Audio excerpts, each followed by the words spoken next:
I'm a psychiatric nurse. Early in my career, I worked at a residential mental health facility. There was a resident I'll call Marion Duchesne. He was an elective mute, which simply means that he wouldn't talk, but there were no pathological findings as to why.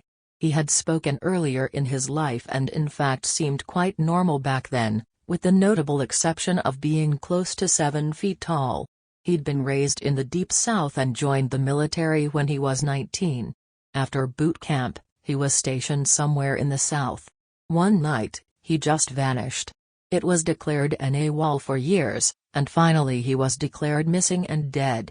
10 years later, a 7-foot-tall man walked into a VA hospital emergency room in my part of the Midwest and said to the receptionist, "My name is Marion Duchesne and I've been dead for 10 years.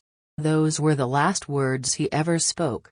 He was covered with dust and he was wearing the same clothes he'd been reported to be wearing the night he vanished. His social security number had not been used and he had no identification on his person. However, they were able to identify him, I guess via fingerprints. He was well fed and in good health, except for his refusal to speak. The family was notified, but they said they had already grieved their lost man and that whomever was claiming to be him simply could not be.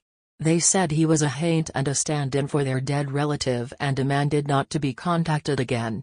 Marion paced all day every day.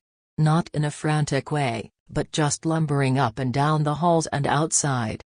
He smiled all the time and would be moving his mouth in a way that indicated talking or muttering, but he was dead silent. He had an unnerving habit of throwing his head back with his mouth wide open as if he were laughing heartily, but not even a breath could be heard. If told to go to the dining room for a meal, he'd go and eat.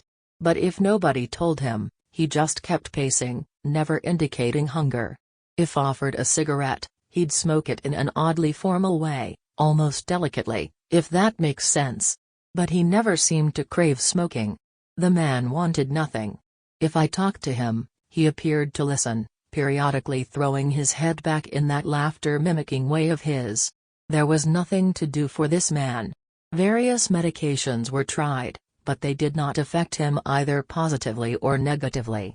Occupational therapy did nothing because Marion would just grin, and unless told to stay put, he'd get up and start pacing again. On my last day at that job, on my way to something better, the last thing I saw was Marion, pacing in the parking lot, throwing his head back to laugh. Later I wondered if all along I'd been dealing with a ghost. All these years later, I still don't know.